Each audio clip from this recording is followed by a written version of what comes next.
Miles, can you tell me about the first time you met Curtis and kind of how you developed that relationship back when you were at Ohio?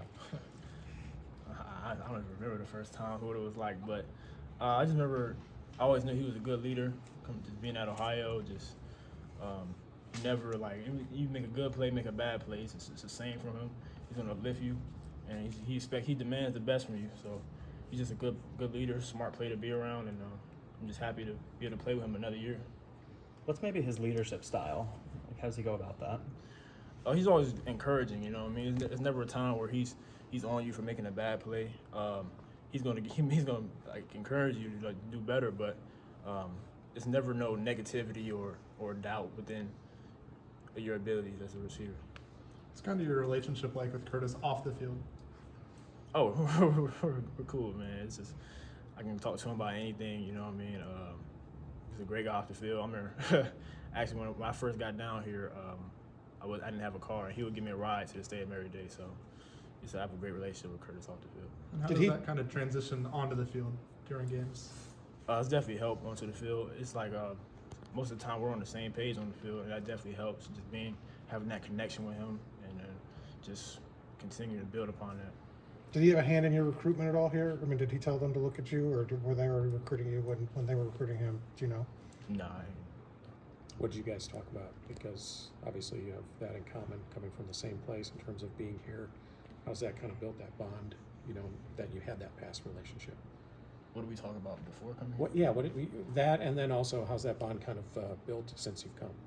Oh, we just talk about just continue to build that bond here, to continue to build upon what this program has already done, and just take it to the next level, hopefully, and just continue to just build here and just win as many games as we can, and just take this thing as far as we can. That's pretty much what we talked about. The way that Curtis played on Saturday, is that like what you're used to seeing from him, or do you feel like that was even another step in his game?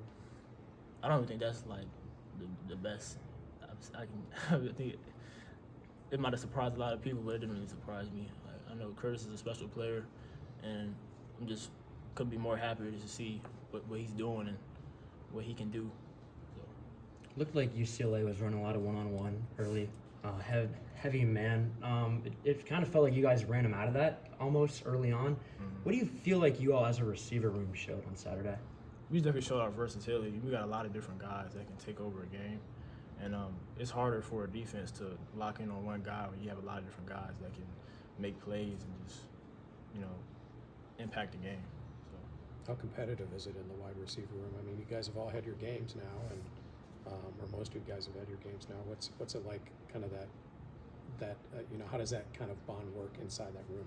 Oh, no, it's friendly competition. Like, we all want what's best for each other. We all demand what's best from each other. And I mean, somebody said it on the sideline this past game. Like, it's gonna be one of us each game that's gonna have that big game. And I just feel like I said to him earlier, it's gonna do nothing but just force defenses to difficult to game plan us. Not one person can just go off. There's a lot of different receivers that can impact the game. What did you kind of notice on Saturday against UCLA that led to the big day? Anything specific? I won't say nothing specific, but I just know we were getting a lot of opportunities to make plays, and we do the reps in practice, and we practice this a lot in the off season. We just got those opportunities and made those plays, and we just changed the game. Now that you've seen the film, which catch was better, the one week one or the one on Saturday? I'll say both of them. Yeah, both of them. Were you a baseball kid?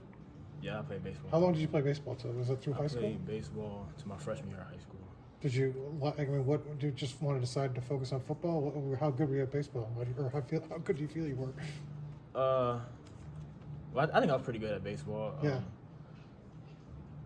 I used to play outfield, but I in high school I couldn't really hit that well. But I probably would have been good if I played pitcher. So, but you're good at fielding. Does that help with the catches that you make? I mean, the yeah, focus. I was always able to track the ball down. I was really good at fielding, and I had a strong arm, so I was good at fielding. And I would strike out a lot. It would frustrate me. So. Yeah. How do you avoid becoming complacent after a big win leading into another game on Saturday? Well, we know our mindset and we know our standards, so there's no complacency. We didn't get any satisfaction from beating UCLA. That's not the in-season goal.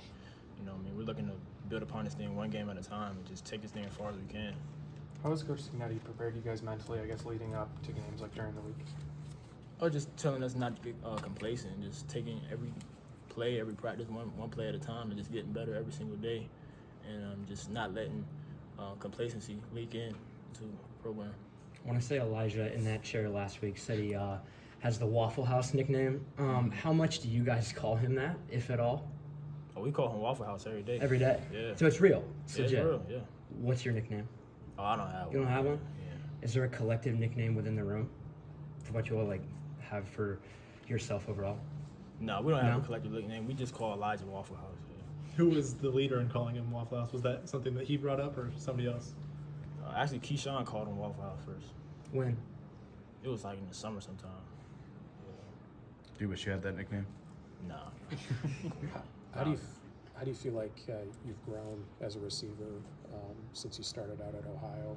What do you think is the biggest thing that that's gotten better? And also, it kind of goes in tandem with Curtis. What do you think he's gotten better at? For me, I definitely think as I've played receiver over my past 4 years, definitely gotten better at reading coverages and just getting open in zone coverages, and even a man just learning how to create separation better, just watching film a lot.